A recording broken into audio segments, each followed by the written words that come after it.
And there was one piece in the book, and you speak about the Dartmouth, Dartmouth experiments, which I'd never heard of before, but it was really interesting.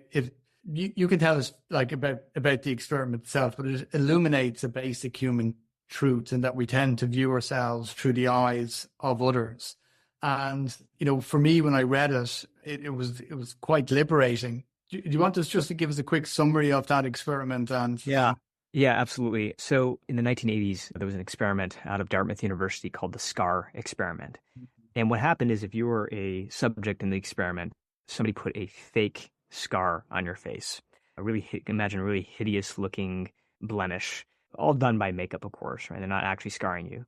And the idea was that you were going to go into a room and you were going to have sit downs with people, perfect strangers.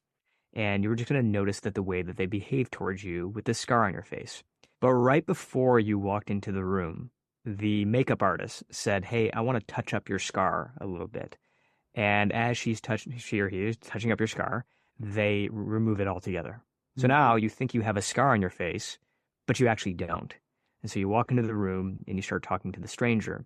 And then they interviewed the subjects afterwards. And one of the biggest questions, well, how did people act towards you? And the responses were always, oh my gosh, they could not stop staring at my scar.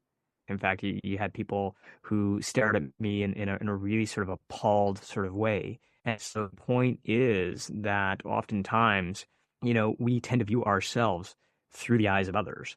And we believe that we are oftentimes what they see.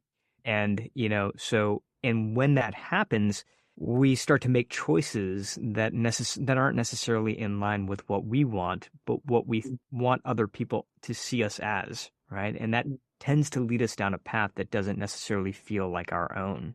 So the guy who ran the experiment was Dr. Robert Kleck. And for a living, I comb through lots and lots of data and research and experiments. And I think that's one of the more important ones that doesn't really get talked about enough.